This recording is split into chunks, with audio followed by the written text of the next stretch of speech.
So in this presentation, I'm going to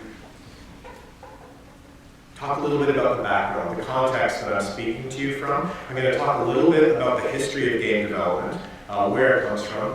I'm going to go a little bit into the growth of the industry, how it's evolved over the past however many years, to the point where video games and game technology are all around us. They're used every day by many, many people.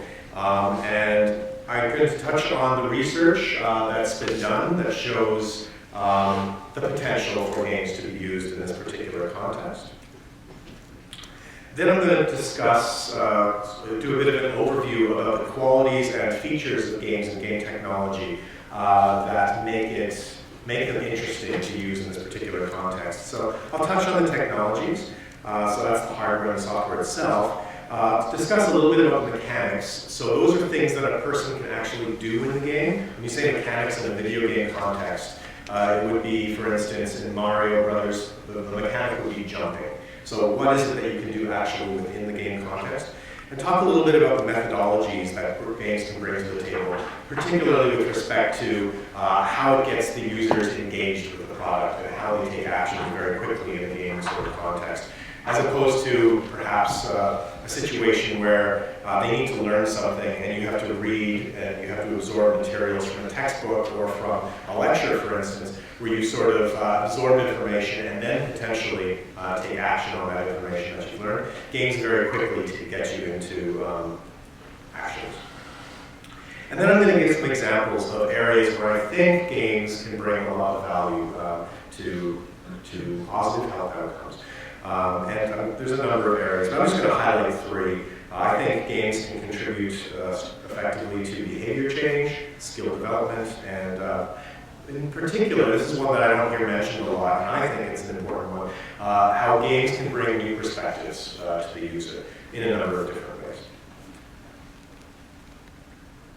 So, the history of games. Does anyone know, I should have maybe asked this before, what was the first video game? What would you consider the first game? Does anybody have an idea? Pong? I heard Pong. Pong was certainly an early video game. It was the first one that had some commercial success and got in our homes.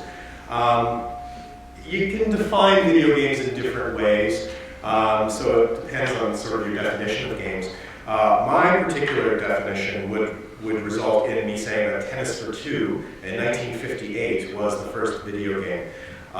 Tennis for Two was created by Willie Higginbottom, a physicist, and basically he had a challenge. They were doing a lot of nuclear research in the facility in which he worked, and in 1958, the local community didn't really enjoy the fact that there was this facility doing a lot of nuclear research right next to their houses. So one of their solutions to this, to make the public more comfortable with this research that's going underway, is to have visitor days. Willie kind of noted that the static displays and sort of things that they'd done in the past really wasn't engaging the public very much. So what he did, it's called Tennis for Two. And it was used at the annual Visitors Day to sort of provide an interactive game to allow people to sort of see some of the research that was going on in these facilities. So it's kind of like Pong from the side. And two players would play this game, and it's on an oscilloscope. And it was the very, very first video game. And I would like to play. I never had a chance to actually play this one. But what's interesting to me, personally, is that the very, very first video game was actually a serious game. Serious game meaning a video game developed with purposes beyond entertainment in mind. We sort of think of serious games, or many people do, as very much a niche space within video games, sort of a new area, sort of an innovative way to sort of apply video games. Well, it was actually the first video game, was public promotion of the benefits of nuclear power. There was a lineup outside of this research facility during these visitors' days of people interested in playing this game. And right from the very, very beginning, the very, very first game ever created, some of the benefits of gaming were already sort of becoming apparent. people found them to be motivating. You want to play again, you want to beat the person that you played last time. They were rewarding. People would enjoy their victory against their opponent. In this case, it was definitely social. Video games were sort of a channel through which two people could communicate and two people could sort of engage in an experience. There was definitely a challenging aspect to it. It was fun and engaging. And perhaps most importantly, from the very, very beginning, it was applied. You immediately jumped in and started doing things. You were the one playing the game. It wasn't sort of anymore a static brochure, a static thing that you go up to at this visitor's day and look at some sort of diagrams and benefits of nuclear power. Right away, games were being used in an applied sort of sense. So the industry itself, since I guess early 70s is when I started thinking of it as an industry, when the Odyssey first came out and Pong first came out, it has grown very, very rapidly. It has become a multi-billion-dollar industry. So this is just a chart of the growth, only going back to 1995. But you can see that there is just rapid growth. $19.5 billion industry. That only includes sort of retail sales. So this is primarily the entertainment side of the industry. So this is about half of the actual value because downloadable stuff was not sort of included in these charts. So it's a sizable industry and it's growing rapidly. It compares with the GNP of many countries around the world. So given this popularity, people can't help but start to wonder, people who've never even heard or thought about using video games for serious purposes, well, how can we? Like, I mean, they're all around us. Everyone's got a phone on their head that has sort of gaming technology built in. Everybody plays to some, many people play to some extent. The average age for a gamer is now 35.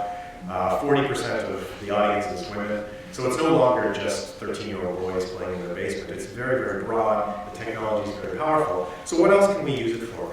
So there are a number of companies, a number of research institutes, lots of different groups of people applying games to a variety of things, such as health and education, training and such, as we've got listed here. There's many, many fields.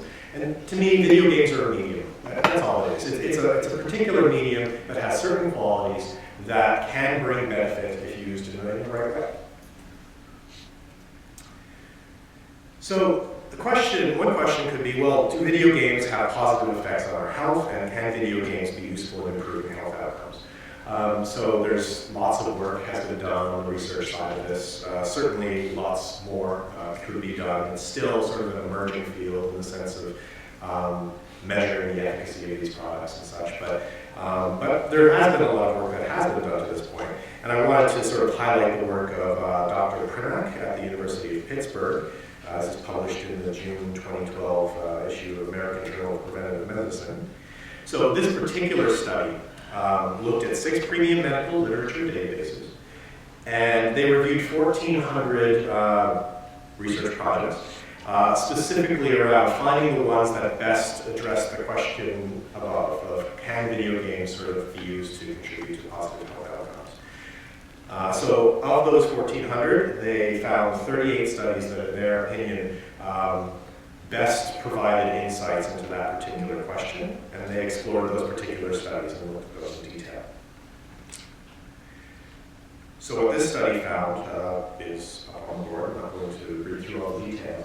But of those 38 studies, the evidence showed that there did seem to be strong potential for games to have a positive impact on health outcomes if used correctly. So that said, there's some, for sure there would be value in doing more work in this space. There were some issues with that particular study, not issues, but just things to point out that 2/3 of the studies had short follow-up periods of under 12 weeks.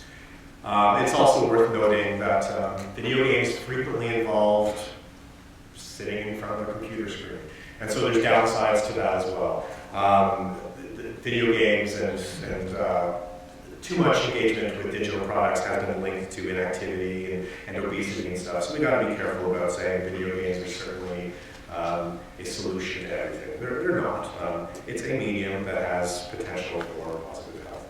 And just pointing out, the American Academy of Pediatrics recommends that children get no more than 2 hours of educational content screen time daily. I would sort of think maybe it should be 2 hours of total time, not just educational content. But certainly video games are not going to solve all these problems, but they have, it looks like, potential to add a lot of value.